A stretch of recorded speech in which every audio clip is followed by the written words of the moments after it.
God, may the words of my mouth and the meditations of all of our hearts be acceptable to you, our rock and our Redeemer. Amen. Many years ago, I went with my friend to a conference for work.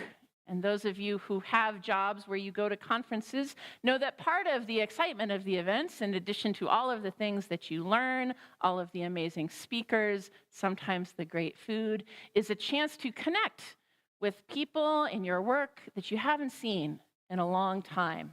Someone who works in the same field, but maybe who works far away from you. And this year, when I went to the conference, the speaker was only kind of so-so. And so I was looking around the room at all of the people that I was excited to see. I saw somebody I hadn't talked to in 2 or 3 years. I saw somebody who I was working on a project with. I saw somebody who I was really an admirer of and wanted to connect with. So the boring speaker finished talking, and I tried seeking out all of those people that I had seen across the room. I turned to invite my friend to come with me, and I noticed that my friend was nowhere to be found. And I looked all around to see where she had gone, why she wasn't with me. There was so much to learn after all. And my friend was off in the corner talking to the one African American person at this conference. And I thought, I wonder why she's over there. That's a waste of our time. I thought, that's a waste of our time. That person is not very important. I went over to get my friend, and my friend refused to come with me. My friend said, come, I want you to meet this new person. And we stood, and we talked, and I learned, and I walked away, and I thought,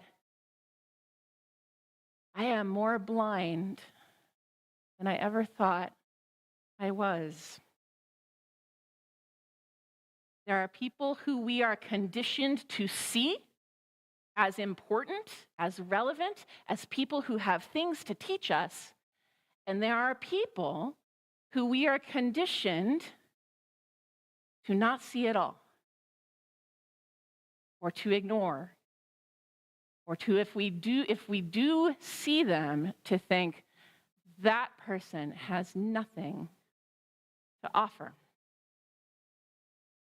Sometimes in my life, I have been on that side of the blindness, the person who refuses to see. Other times, I have been the person who no one else will see. At one church I served, there was an Eagle Scout who had built something beautiful in the church garden. How many of you have seen Eagle Scout projects in the community? Yeah, it's part of their process, right? They have to build something that serves the neighborhood. And this person had built something in the church garden, and the scout troop and the family said, this is for the church, and so we'd like to have a blessing of the Eagle Scout project. I thought, this is a great idea. So Sunday after church, at the appointed time, I showed up, standing in front of the church building, in a white robe, with a stole, and a big leather-bound prayer book, standing in front of the church building. And I watched the Eagle Scout and his family walk right on past me toward the nearest man that was standing nearby. And they said, "You're the pastor, right?" And the man was confused because he was just there, like, returning his coffee cup to the kitchen. And he's like, "No, she's the pastor." And they went, "She?" And so we did the Eagle Scout blessing, and it was beautiful, and everyone was so proud of this teenager. The family was taking all sorts of photos. The church came, celebrated the work of this teenage boy, and it was a really joyful event.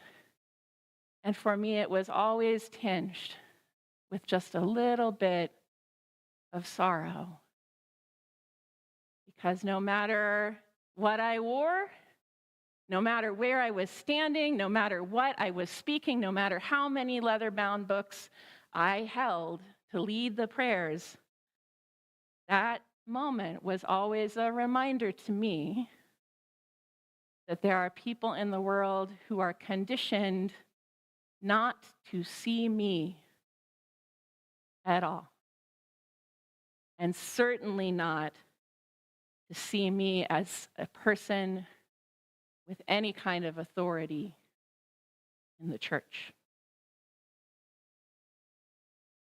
This level of blindness is not something necessarily that we choose.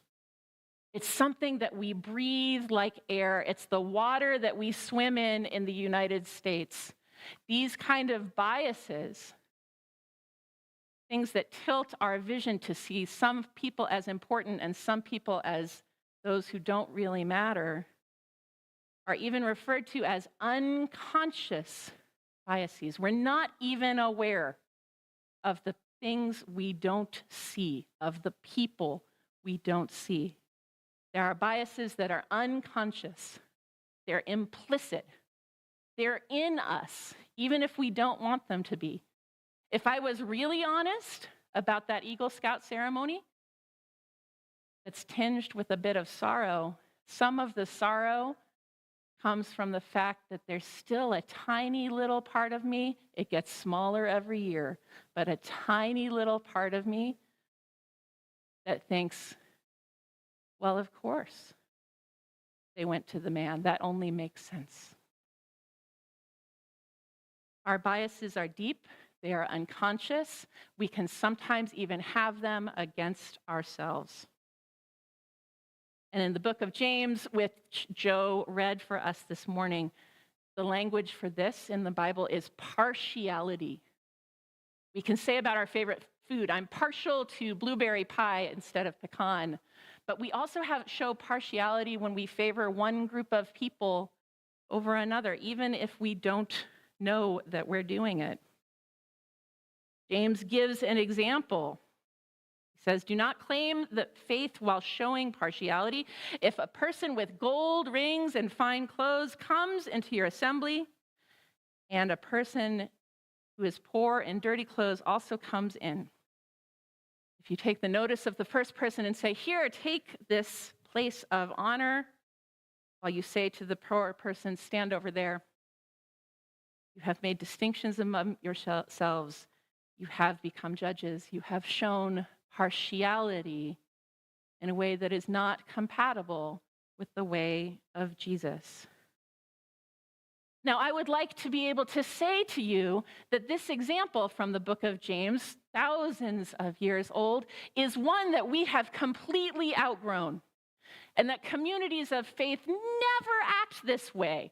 Communities of faith, churches always look at the poor and the rich in exactly the same way, treat people with the exact same amount of respect, show honor to folks no matter what they're wearing, no matter how recently they've showered, no matter how much money they have or what kind of car they drive. And you can argue with me if you think that churches have gotten rid of that kind of partiality, but friends, I see that each and every day, not only in the life of our congregation, but the life of the larger church. There are unconscious biases. There are people who we think are important, who we will rush across the room to talk to. And there are people who we refuse to even see, let alone think that they might have something to offer and something to teach. The United Methodist Church in the United States, in recognition of this kind of partiality, is currently engaged in a book study on a book called When God Became White by Dr. Grace Ji-Sun Kim. And Dr. Kim's argument is this. She said, when whiteness and Christianity combined to make themselves felt in the world, when images of Jesus, images of God, images of what was good and right and true became the same as images of what it meant to be white, when our image of Jesus and God became white, then in a way that is unconscious and implicit, that kind of partiality meant that not only did God become white, but in a way that we never would have chosen, whiteness also became a kind of God. And that's idolatry, she argues. When I went to the first session of this book study last week, I was in a group that was mostly white with 4 people of color, and one of the people said, "I'm not even sure that this is something that we can say out loud. I'm not even sure that this is something that we have the words to talk about yet." Unconscious, implicit partiality is like that. It's deep down. But like many things, until we talk about them, we can't change them. Like many things, until we bring them to God, God cannot transform them. There's a story in the book of Acts. The book of Acts is written after Jesus has come and taught and died and risen from the dead and ascended to heaven. All of that has happened, and the disciples are trying to figure out what to do next. There's a story where Peter is trying to determine, now that this new direction is taking hold in the community, how Jewish does he still have to be? Are people who aren't Jewish allowed in? Are new customs allowed in? Should he listen to people who are not the same as him? And Peter has a vision from God.